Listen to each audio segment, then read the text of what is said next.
Hello, welcome to the Michael Harding podcast. And I'm actually sitting in the car at Mahararorty, at the wonderful Mahararorty beach in Donegal. And it's a Monday, the 30th of May, and the waves are breaking out far away. There's a line that goes from the end of Mahararorty over to Inishbofin, and it's a kind of a shallow bridge. You can walk across at certain points, certain times in the year when the tide is very low. You can walk across. And I'm looking at, there's a white line where the waves are breaking on it. And the rest is blue and it's calm, and the waves down on the beach beside me are not big, they're small today. Sometimes there does be surfers down there. Well, there's none today. And then over to my left at the other end of the car park, nearer to the pier, where the boats come in from Tory Island. Over further, there's a surf shop and they serve coffee. And to be honest, I was looking forward to going over and having a coffee, because I had a takeaway dinner, and there's nothing that kind of goes down better afterwards than the old cup of coffee. And they do very good coffee in there. Well, I went over to the door, and do you know what I'm going to tell you? It was closed. Closed. The sign said closed. Open from Friday to Sunday. Now, I thought I had been here before on Tuesdays or Wednesdays, and I thought it was open. But maybe not. Maybe it was always weekends I was here. And now I know it's closed on the weekends. So I didn't get me coffee and I came back. I'm sitting here watching the boat now coming in from Tory, the ferry boat. And what could I do but actually do some recording? And needless to say, the minute I started recording, there's women all over the place, walking around the car. And I don't know what they'd be at, following their old dogs and this, that and the other. But I suppose they'd be looking into the car and they'd see your man with the headphones and the dead cat microphone, and they'd be thinking, God, that fella's not well, you know. But it's okay, you'll have that, you know, when you come to the beach on a quiet Monday at the end of May. There's something extraordinary about being here. It's like being abandoned at the end of the world. It's like there's no history going on here. There's nothing happening. The coffee shop is not open. There's no activity from the people around me. It's just a quiet sort of abandoned day. And I'm looking at the ferry boat, as I say, it's halfway across now, coming from Tory. It comes around Inishbofin. And I wouldn't be surprised if I went down there and I found there was nobody on it. Like it was a ghost boat. That's the kind of day it is. And I remember those days when I was young, when I was in secondary school. There was these terrible empty days, and they used to frighten me. It was like the feeling a child would have when you're abandoned. I don't know if you've ever had that. Do you know when you're a child and you're just vaguely aware that you're in company? Might be your family, your parents or friends, and you're happy enough belonging to them. You feel, I'm belonging to a bigger thing. And then they go. Like your parents just go because they're going somewhere else, or the other children you're with go because, you know, somebody said we're going to go up and look at the school, or we're going to go up and have an ice cream in the shop. And you don't notice them saying this, and they go off without you. and there you are, and you're sitting on the little chair or the kind of bench that you'd have in a summer holiday resort, and suddenly you look around and they're all gone. And there's nobody there but yourself, and you're wondering for a second in real panic, like, where are they gone? And then you think, oh, they're probably gone up to the shop, because you remember hearing somebody saying ice creams. Now, you can go up to the shop after them, and that's what you do. But for that moment, you feel abandoned. And it's a terrible feeling. To me, it's like being at the end of the world. And I don't mean that geographically, I mean that like emotionally, that the world has come to the end of its history, that there's nothing else happening, and that's the world you're in. And sometimes I think I have often related that as I grew older to a sense of not having faith. Do you know, the sense that for me, probably God or the saints or the Buddha or whatever, having these little kind of things around me, these imagined mythic deities, for me it's a consolation, you know. It's a kind of a feeling that I'm in company. And you could argue, of course, that it verifies my sense of belonging at a personal level within the universe.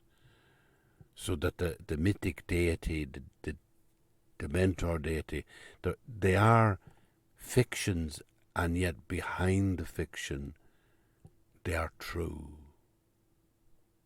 So they're both true and non-true. And it may be that all my life I have been seeking the company of ghosts and saints and gods and Buddhas, simply because I don't want to be alone. I don't want to be abandoned. I don't want to be in Maharoroti when there's nobody else here, and when history is over, and when everybody's gone to the ice cream shop.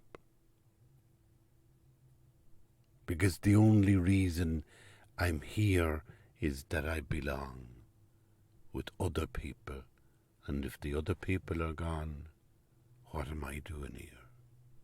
It's a terrible sense of desolation. And it could be to do with the little moments in childhood like that, and it could have left a residue of feeling abandoned that I don't like and that I don't want. And it could be that is the driving force in faith, that is why I cling to the gods. And that's one view which can neither be proved nor disproved. And the other view, of course, is that in the first childhood abandonment and sense of loneliness, I was intuiting a real and deep truth, and that was that the more I became aware of myself, the more I felt alone and lonely, and the more I was losing connection with the wider cosmos as a personal relationship. And so it may be true also that when I construct in the present time these relationships with a Buddha or a God, that they are not just constructed myth, but that behind them there is a truth which is reflected in the myth. So it's like saying we don't know whether we're alone or not alone. And sometimes when we are alone and you go into being alone, you get a sense, a deeper sense of not being alone. Sometimes it's by penetrating your solitude, your loneliness, if you can stick with it. Sometimes I hate the idea of walking on the beach alone. But I know that every time I do it, I come back sustained. I feel I've been with somebody. Now that's an amazing thing to say, that you've been with somebody at an invisible level. At a level of the interior, the heart inside. But it can never be determined. And I was thinking this yesterday, because yesterday I was in Dublin Airport. Now, the 29th of May 2022 will go down in history as one of the great disasters of life in Dublin Airport. It was astonishing. Not only were people queuing for the security gate, but they were queuing down the corridor to get into the queue for the security gate. And other people were actually queuing outside the building in order to get inside the building so that they could queue in the queue for the queue to the security gate. It was a long queue, and people spent 2 and 3 hours in the queues, and many people, even going to America, were late for their flights, even transatlantic flights. And I heard people say, I'm never coming back to this country. And I thought, ashamed as I was of being Irish, standing there thinking, like, can we not run a simple airport? So it was a terrible, disastrous day. And I watched a football match, the Donegal Derry match, on my iPad, and that passed an hour. And then I had an inspired idea. I says to myself, I'll go and I listen to Richard Dawkins. Now, the reason I thought about him was because I was at the Dublin Literary Festival on the previous night, Saturday. That's why I came down to Dublin on the aeroplane. And I thought that Dawkins was on the same occasion, that he was on a separate gig, but because I'd be around, I would be able to go to it. And when I went to the box office, I said, is Dawkins talking here tonight? They said, it was last weekend. That's the kind of stupid thing I do, I get the wrong weekend. So, okay, I said, that's the end of that. But when I got stuck in Dublin Airport, I says to myself, now, all you have to do is stick the headphones on the ears, get an audio book downloaded from Mr. Dawkins or Professor Dawkins, and it'll be as good as if you were at a lecture. So, I downloaded the book, and I will put the name of it on this podcast. And I found him very, very persuasive. To talk about Dawkins for a minute, I've referred to him very briefly and lightly. I take him as a shorthand for a lot of the new atheists who don't believe in God, but who put forward very, very reasonable arguments that faith in God is a nonsense. And I thought to myself, it's almost necessary to read Richard Dawkins. He's too important to ignore. If you are a Christian, and if you are a Buddhist or a Muslim, and if you do believe, and if your prayer and your faith mean something to you, then read Richard Dawkins. Because Dawkins could be like a very new prophet. He could be somebody who is speaking absolutely directly to the point in relation to faith. And what he says may be very compelling in its truth. He's a scientist. He takes a scientific view of the world. He illustrates particularly how evolution brings luminosity into our understanding about the universe and species and where we came from and how we are cousins of the chimpanzees and distant cousins of all other sentient beings. And he gives us a sense of our intelligence in such a way that we have modified our views. You know, he gives an example about slavery in his book. He talks about how in the 1820s and the 1830s, even very enlightened people like Abraham Lincoln would have written about blacks as an inferior race, and that he would never, Abraham Lincoln, see the black race as being equal with the white race. And you say, wow, that's amazing. And then you talk about various people like Jefferson and others, founding fathers of the American Republic, who held slaves, who owned slaves. You think of people, great Enlightenment figures in Europe who didn't condemn slavery.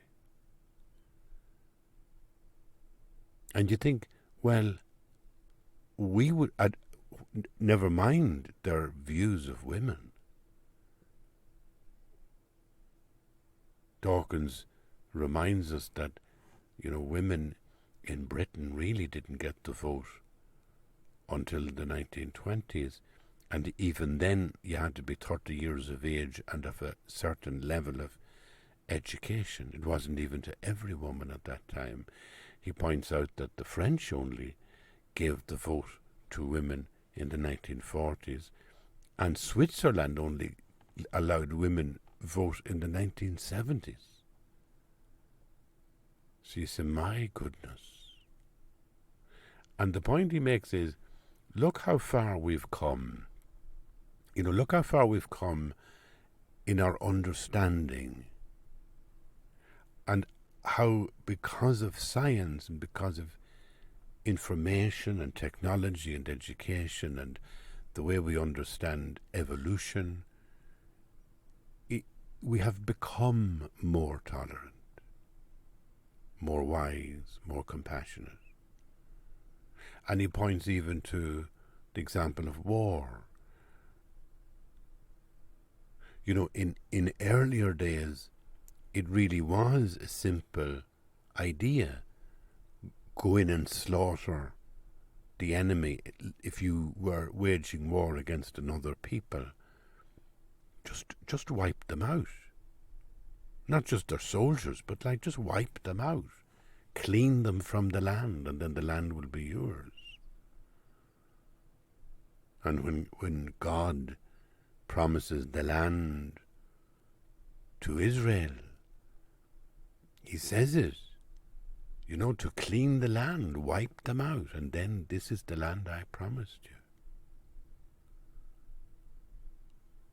And the Romans were very, very cruel, very sadistic in the way that they killed people, tortured them, and did it for pleasure. They tortured people for pleasure. It was wonderful to see people being torn apart in their agony of pain. Wonderful entertainment. And then lead all the way up to the Second World War, and consider Auschwitz and all the concentration camps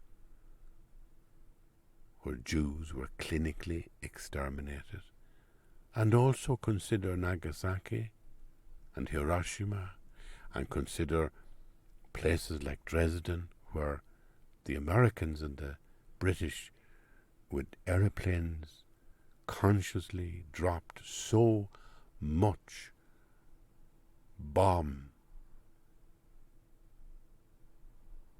that they just wiped out populations and destroyed the city forever. And now, even though there are still wars going on, there is a much tighter grip that the whole global population has on a war, so that even in Iraq, when the British and Americans went in and they committed atrocities, the atrocities would be seen very quickly, and the Americans or the British would have to apologize, oh, this, we didn't intend this collateral damage and so forth. And Dawkins says that this is a fair example of how we have evolved.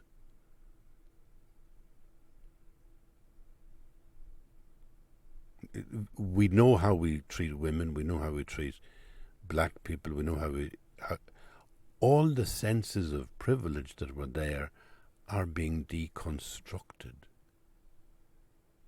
so that we can live in a more egalitarian and caring and compassionate society.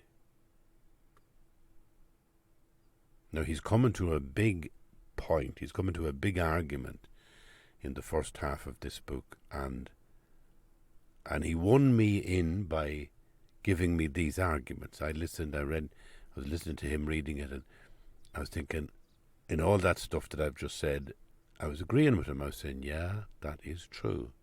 Now he said, look at what the Bible does. And he gave illustrations of God as the very angry God, the horrors that God would commit. Yahweh. And then he makes the very, very subtle point, all that has not changed, and that's the problem with religion, that it doesn't evolve. That it doesn't evolve the way our thinking in every other area has evolved, because science is evolving it. But religion, by the very nature of what religion is, says this is the truth. And then the truth can't be undone. And the rituals and behaviours and sense of belonging that people get to a God is still the same God, immutable, unchanged since 2,000 years or 4,000 years ago. And that's where we're stuck. And that's how religion is propagating racism, misogyny, hatred. The very things that you would imagine religion is doing the opposite of. You'd imagine, well, religion isn't religion. The guys are dead. The guys who are kind of extending love into the world, into the secular world. And Dawkins is very, very persuasive that that's not the case.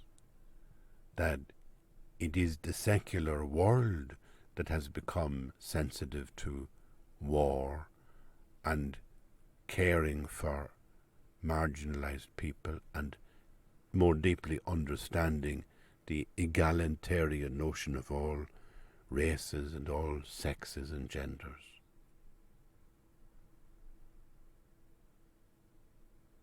And I found that very persuasive. It was like the first half of the book. And I thought, I gotta listen to this. And I gotta find not ways to argue with it, not ways to say, oh, I'm going to find an argument to prove that Dawkins is wrong. There's no way you could prove he's wrong. He's right. But I have to find a way to accommodate my own faith within the context of Dawkins's wisdom. Within the context of the wise truth that Richard Dawkins propagates in his work, that's where I have to live. I have to acknowledge to him he's right. So it's up to me to say then, well, how could you still be saying you're a Christian? How could you still be promoting the idea of prayer? And that's what I'm going to do in the second half of this podcast. I'm going to try and address the world as it is according to Richard Dawkins, which is erudite and true and far wiser and clearer than any muddled thoughts I have about the world. I've no problem with that. That's the truth. I'm only a writer. I'm only a storyteller, sharing like this. I'm sharing my story. That's all I do. But I'm certainly going to try and say, okay, there's a new boy in town, and the world is now transformed. So how do I maintain who I am in that context? And with that, I will leave you for part one. The engine is on the beautiful day, like a day that God had abandoned, an empty day is sitting before me, utterly beautiful.